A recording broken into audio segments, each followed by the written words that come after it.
Hello everyone, welcome to Cherry Red TV. My name is Matt Bristow. Today we're going to look back across the career of one of the original punk bands from the late 1970s, The Boys. And to do that, I have with me in the studio bass player and co-lead singer Duncan Reid. Hello, Welcome, Matt. Duncan. So to begin with, can you give us a brief outline of how the band was formed and how you yourself came to join the Boys lineup? A lot of it came because Matt, the guitarist and singer, had a little 4-track recording studio in Maida Vale. And this would have been the first time that I went there, I think was in early 76, possibly the back end of 75. And you used to find everybody down there. You'd find, Billy Idol, Rat Scabies, Mick Jones, etc. Most of the names that you can think of at the time were passing through. Not necessarily in bands yet, but making demos in Matt's studio. And we were some of the people who were passing through at the time.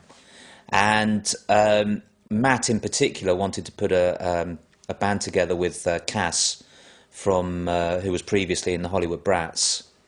And Matt was old friends with John.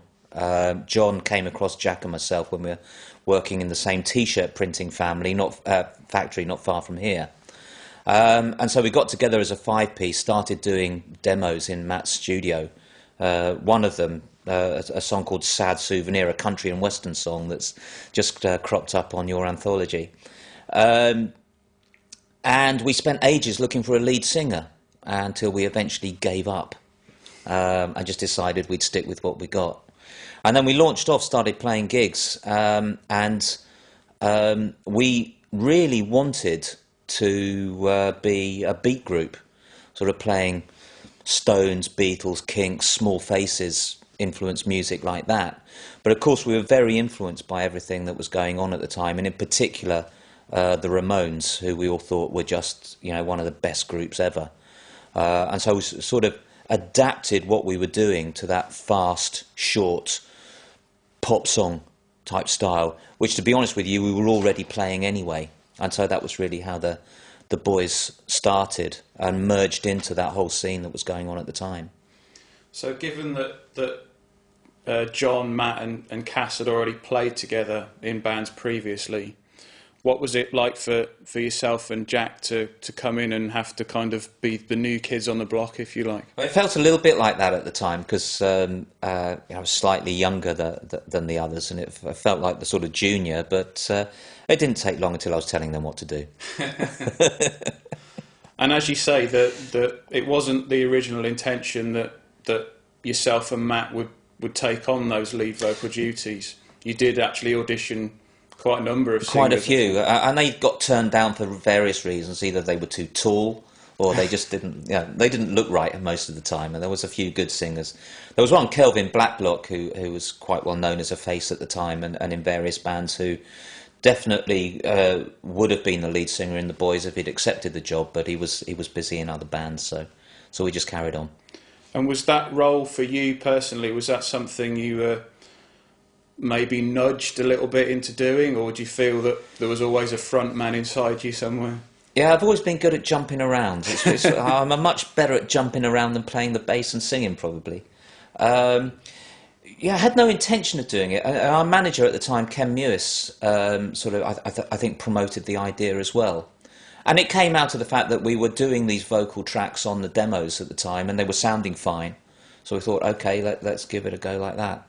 And of course the Beatles were one of our favourite groups, and they had a singing bass player and lead guitar, so we thought if it's good enough for them, it's good enough for us. Absolutely. Yeah. And you seem to be, as a band, as you say, very well connected within that punk fraternity at the time. Yeah. John, Matt and Cass were in bands with Mick Jones from The Clash and Tony James. Yeah. And I think I'm right in saying your first gig you had the likes of Billy Idol there. Joe Strummer, Gene October, it was a who's who really. So were those connections helpful when you were starting out? No, I don't think so. I mean, they were just natural. They were just what was going on at the time. We knew everybody. We were in the thick of it. But I think that the type of music that we were playing, which was the sort of poppy end of punk, it always has been.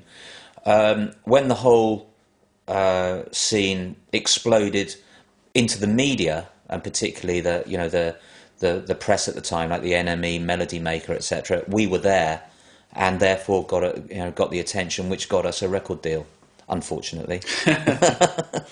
I mean, did you kind of yourselves? Did you see yourselves as a punk band? No. Did you feel that your sound and image fitted somewhere in that scene? Well, we knew that we were in that space. What made us very different to everybody else, I think, was that everybody else was, or appeared to be, trying to be political, and the press wanted that. Whereas we very deliberately thought that's all a load of bollocks, and we're going to be exactly the opposite. And in fact, spent a lot of our time taking the mickey out of it. And it came through in some of the songs as well. So that's what differentiated us. And also, we were quite blatant about saying we love the Beatles and the Rolling Stones, whereas it was epitomised in the Clash song, no more whatever. So that we had no problem about saying we love those bands, and they were our influences.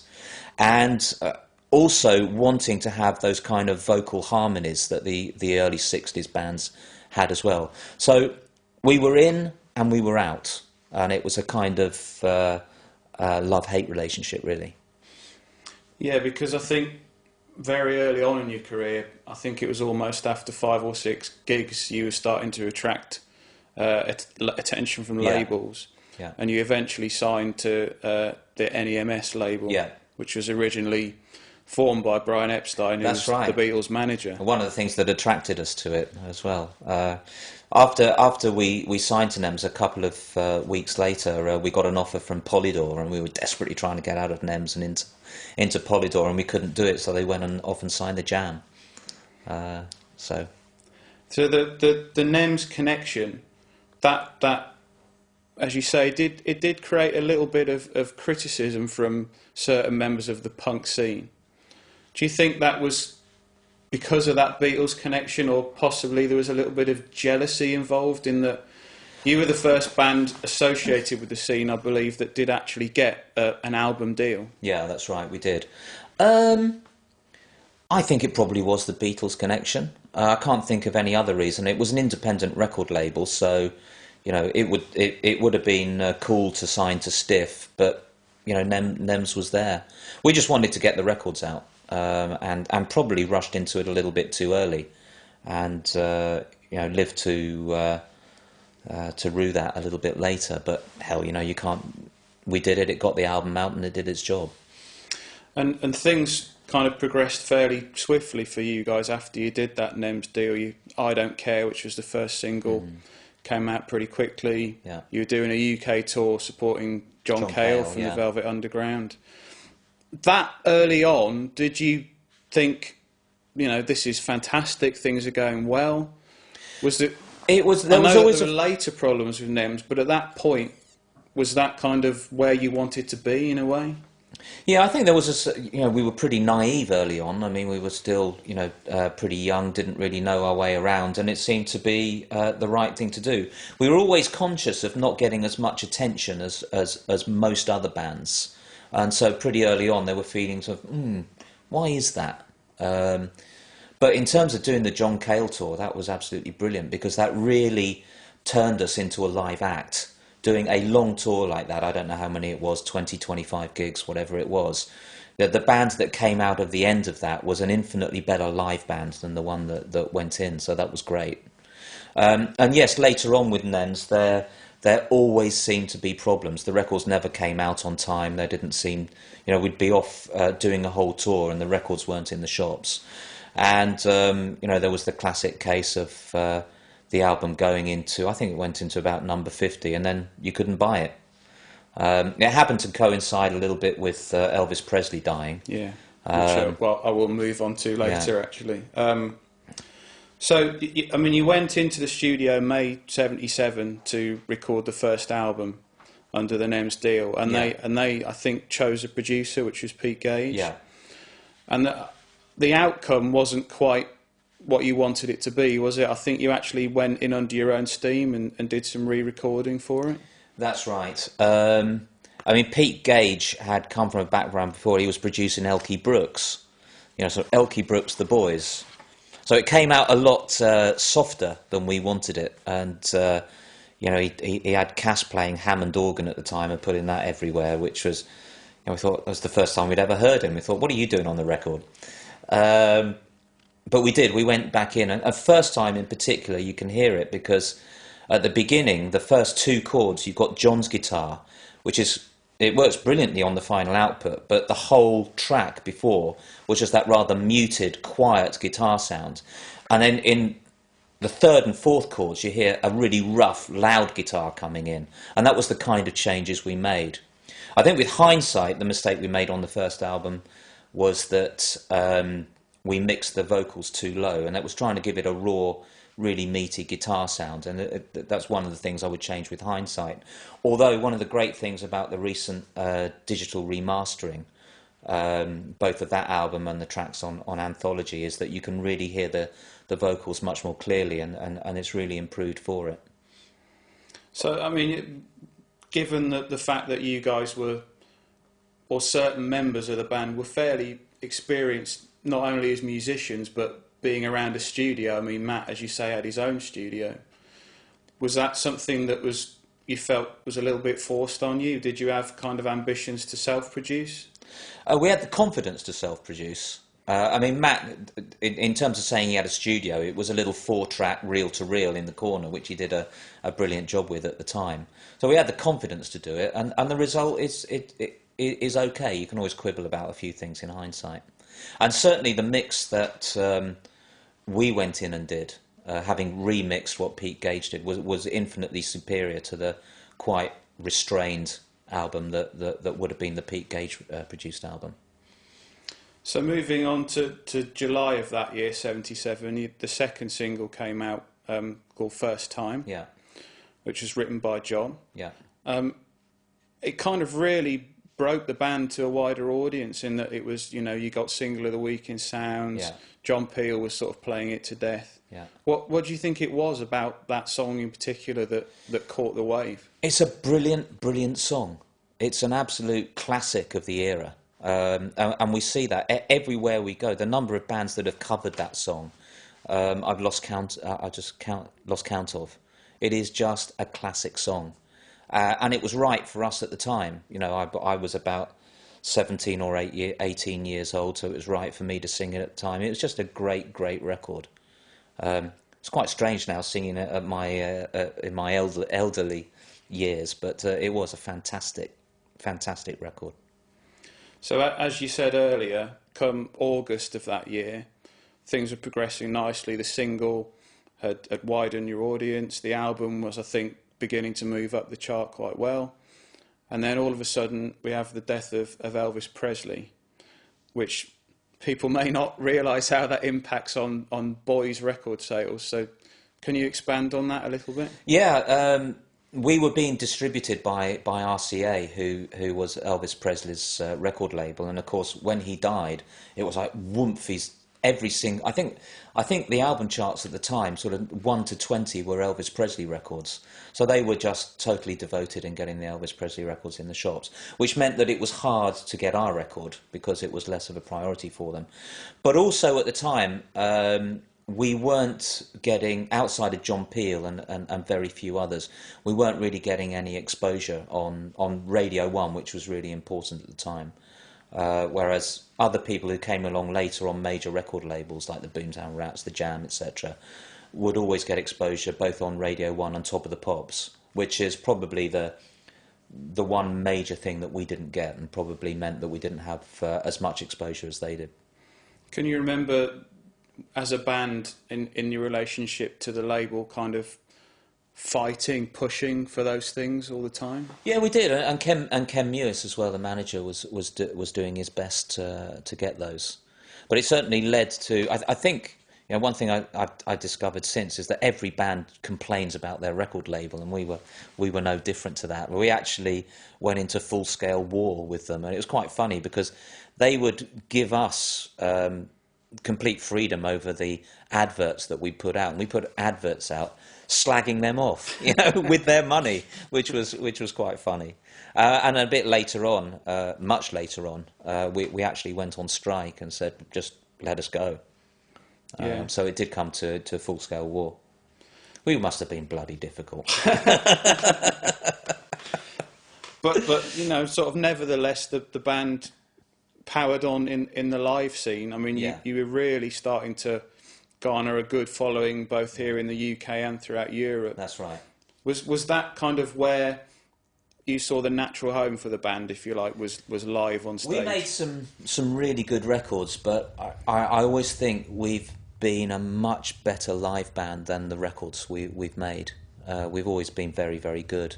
And as you say, I think that's reflected in the following that we had, not just then but now. So moving on, after that, you then went in fairly quickly to start doing the second album. The first single from which was Brickfield Nights, Yeah. which is considered still by many to these to this day and age the best single that the band put out. I think you'd probably have a fight with some people arguing over first time, but listen, they're both great singles. They really were. Both the recording of that second album was really good fun. Actually, we did it. We actually went to the middle of rural Wales to Rockfield. You know, quite good for a punk band, isn't it, to go into the country with loads of cows? And it only took, from memory, about 2 weeks. You know, it really happened very easily, very smoothly. And we had a great bunch of songs, and it just seemed to go very easily indeed. And produced a very good album. So you came out of there at the end of that process feeling very confident about what you'd put down and how, you know, it would perform for you. Absolutely. So, I mean, on the back of that, it was again beset with distribution problems. Yeah. And probably worsened the relationship between yourself and Nems. Yeah, it didn't do it any good. As I said before, we had a whole UK tour lined up based on the record being released at the beginning of that tour. And in fact, the record ended up being released a few weeks after the tour finished. So there were lots of issues like that could have been handled better. I mean, how would that be affecting the morale of the band at times? Was it difficult to kind of keep the gumption to keep moving forward? Yeah, it was. Yeah, well, it was hard when you could see that you'd made a great record, you were out there promoting it, but nobody could buy it. It definitely did have an effect, and that's what led ultimately to us saying, right, we're just not going to do any more if you're our record label, so just let us go, and led to at least a year's hiatus with us actually not doing anything at all. So was the unity as a band still through those troubled times? You were all still of one mind, if you like. We're still seeing each other regularly, and John had a period where he's playing with the Lurkers, and made some decent records with them as well. But it was always everybody was absolutely clear that we would just be onto our next record deal, and then we'd be straight back together and out there again. So as you say, that the situation with Nems came to a head around the recording of the third album, when they actually refused to pay the studio bills. Yeah, we went into Rockfield and again recorded some really good tracks, some of which were re-recorded for To Hell With The Boys, and some of which came out much later on an Odds and Sods album that Die Totenhosen put out in Germany. But there was some good stuff there, and luckily we took some monitor mixes off the desk on cassette, which is what most of those recordings are, and managed to have a record of them because Nems didn't pay. There were quite a few times when they weren't paying for lots of things. We had to keep changing rehearsal studios in London because we couldn't go back because they hadn't paid the previous bill. So it was fun and games. And as you say, off the back of that, you then took the decision that you'd literally go on strike. You wouldn't do anything else for them until they let you go from the contract. I mean, that must have been quite a difficult decision to come to as a band. Again, we were naive, we were headstrong, we were young, and we were idiotic. And it seemed absolutely the logical thing to do, and we had no compunction about doing it at all. Because, it's one of the things that's especially... when you're driven to do something, you're absolutely convinced that you're going to be the next Rolling Stones. So it's no problem. Might take a little bit longer, but we just do it this way. But that would have obviously had repercussions in your own lives as people and as musicians. Yeah. In that there was no income going to come in during that time. So presumably you all had to go off and do other things. Yeah, we did. You know, it's a fantastic thing in this country called the dole. Which does benefit, make exactly, which is over the years has been a fantastic investment by the government in young music talent in this country. So it's always there, or was at the time anyway. And it was a lot easier then because unemployment was quite widespread, so it was quite easy to sign on, and nobody was on your back too much about getting a job. And then, I mean, that was actually an 18-month period. Was it? Was it that long? Yeah. Before you got out of the NEMS contract. Yeah. Was there a time when you can remember thinking, you know, if this goes on much longer, it might be the end of us? Do you know, I really don't think so. I don't remember thinking that at all. I just remember being there and thinking with absolute certainty that it would finish and then we'd get another record deal and we'd make another album. Absolutely certain of that all the way through. Yeah, I mean, remarkable confidence for... Yeah. As I say, we were idiots. So, I mean, after you finally did get out of that contract, you then signed with the Safari label. Yeah, it was a two-stage step because Cass had some contacts in Norway, in Trondheim, his hometown. And one of the guys there had a recording studio. So he said, come over here and make an album, which is what we did. We made it in a town called Trondheim. To hell with the boys, and the reason that the name came out of that because there's a town right near Trondheim which is called Hell, and you go there and it's largely just a train station, and the Norwegian for goods yard is God's Expedition. So we've got a picture of ourselves under a sign that says God's Expedition at Hell Station, which is great, and that's where the name of the album came out of. So we did the album there, and then Safari, I think, had been tracking us and wanted to sign us anyway, so we took the album back to the UK and Safari took it on. And coming back after that sort of lengthy period out of action, did you feel that as a band you were re-energised, or was it difficult to kind of gain momentum again in what was... I mean, it was a very fast-paced changing music scene in the UK at the end of the 70s, early 80s. We had lost momentum in that 18 months is a long time, as you say, in the music business, and the buzz that we had going before needed rebuilding. And that was why we still were selling out places like the Marquee, etc. So around London in particular, we still had the following that we had before. But that's why we decided to do the Ramones tour, which was to get back out through the whole of the country and put the name out there again. And given that, as you say, they were such... Absolutely. A big influence on the band at the beginning. What was it like to actually go out on tour? Oh, it was brilliant. It was weird because they were weird people. But it was great to play with them every night and see them every night. And in fact, we saved their bacon a little bit because they had a single out, Baby I Love You, at the time, which was just creeping into the charts. And we said to them, why aren't you playing it? You should really be promoting that single.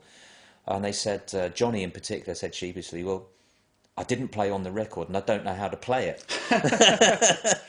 So John had to show him how to play Baby I Love You. And he was playing the chords and Johnny was looking at it with this sort of look on his face. So, what is that you're playing? And John said, it's a minor chord. So he didn't know how to play them. And in fact, it needed what happened every night that...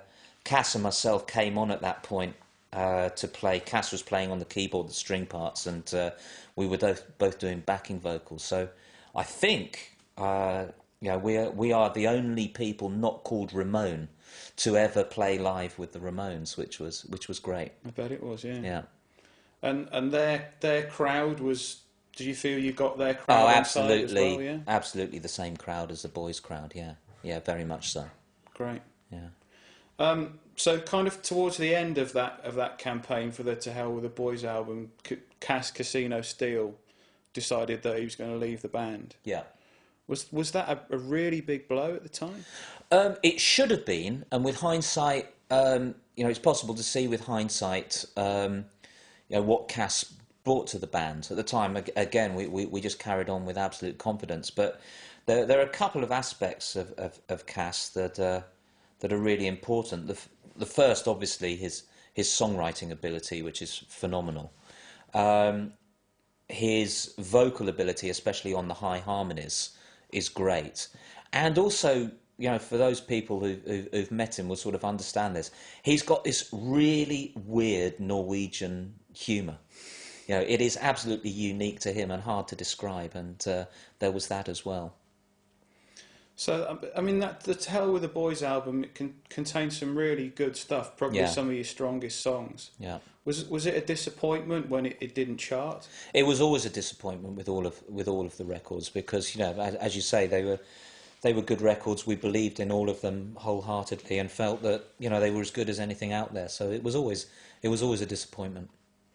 And then you went on to make one final album with Safari, and after that you decided to call it a day. Yeah. I mean, given the fact that you'd worked so hard through all those troubles and getting out of the NEMS contract, what was it that kind of sort of said to you as a band, now is the time to stop? For me personally, I think it was, just before we decided to give up, we were on a tour in Holland, and I think a time just comes when you think, I think it's just time to move on.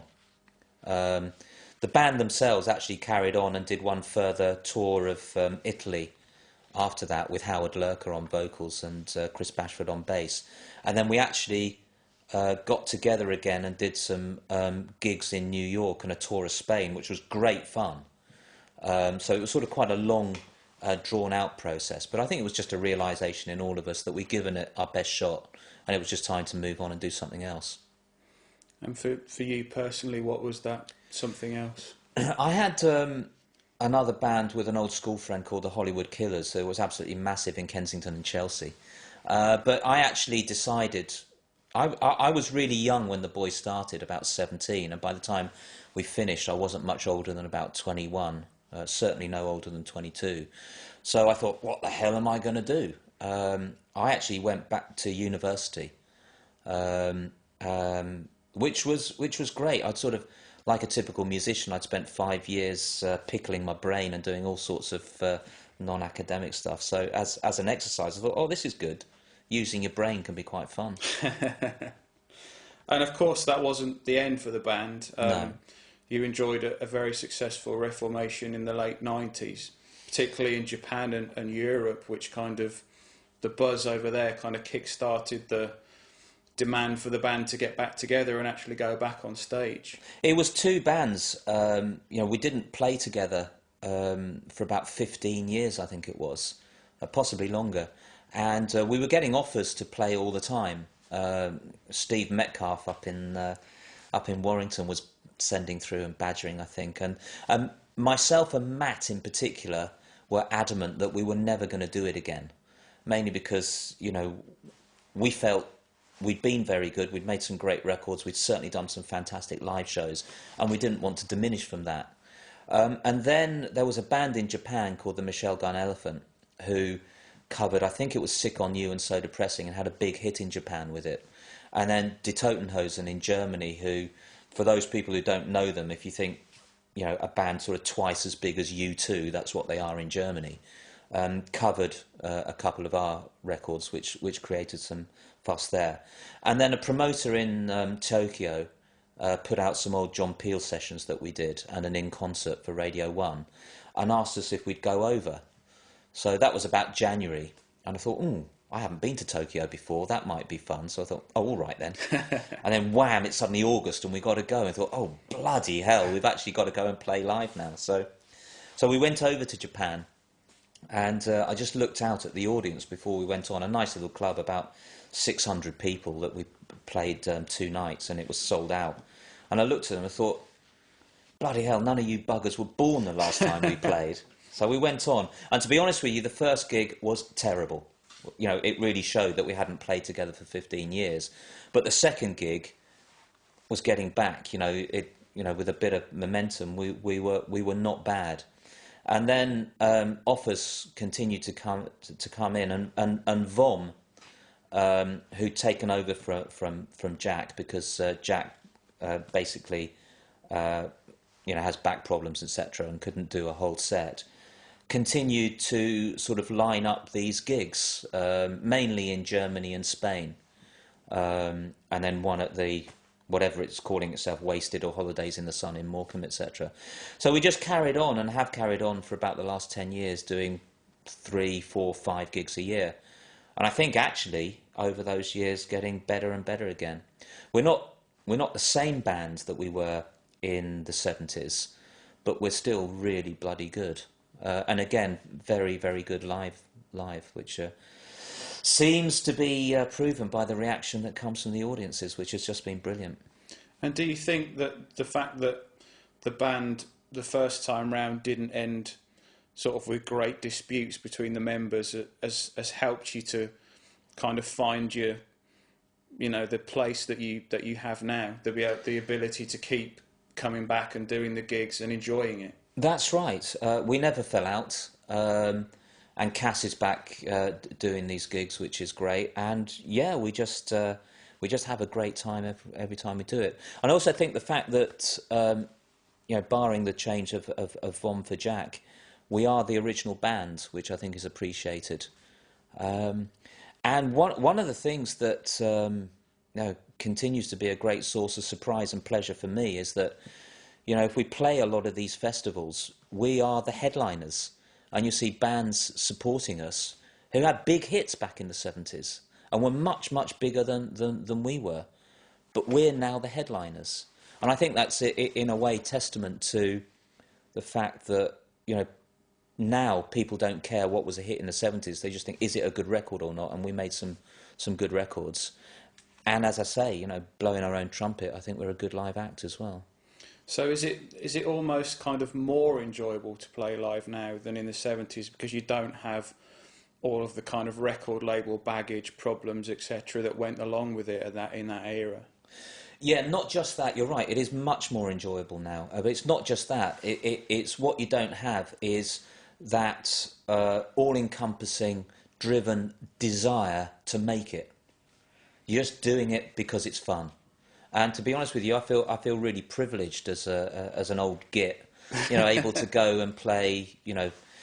This year we played in Switzerland, Bratislava, Texas, London, Dusseldorf, and it's just great to do those things. Go away, prove conclusively that you're not 18 anymore, and just have a great time and go down well and really enjoy it. So other than doing the gigs, what are yourself and the other members of the band up to these days? Cass has got a still thriving career. He went on and had considerable success with Gary Holton in Scandinavia and a few other countries, and he's also got a band with John called the Last Rock and Roll Band.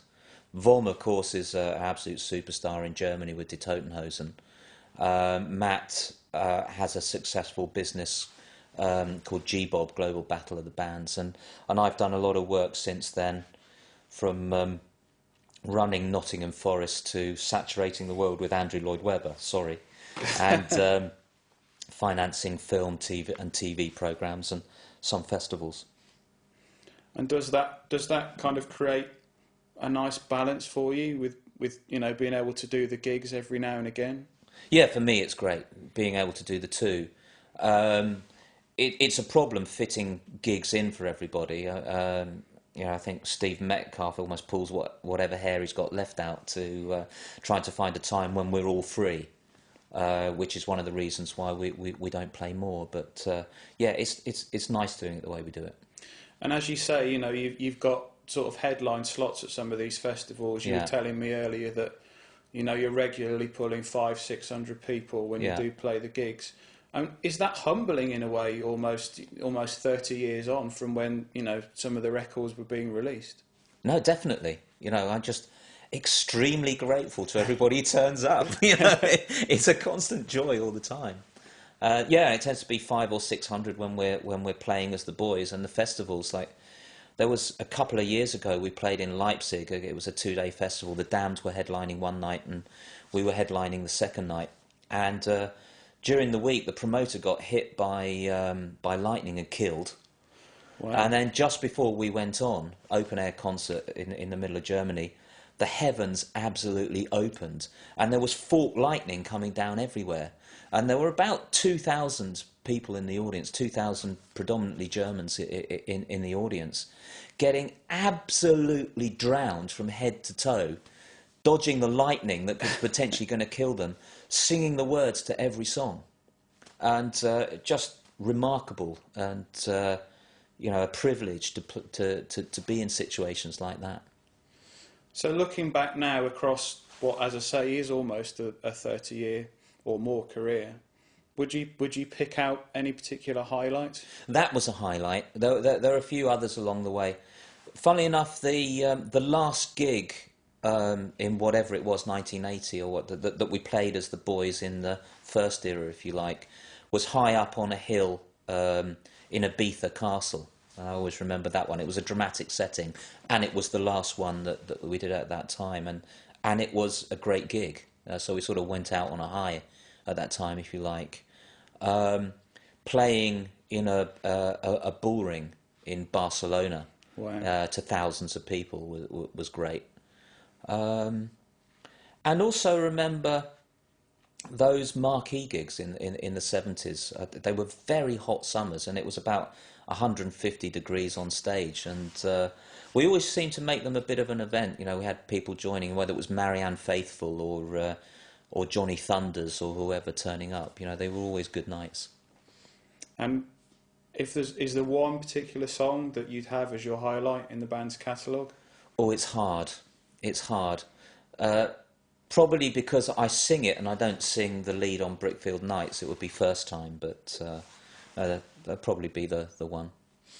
Okay, well, thank you for coming in today, Duncan. Pleasure. It's been a fascinating discussion. And join us next time for more artist stories on Cherry Red TV.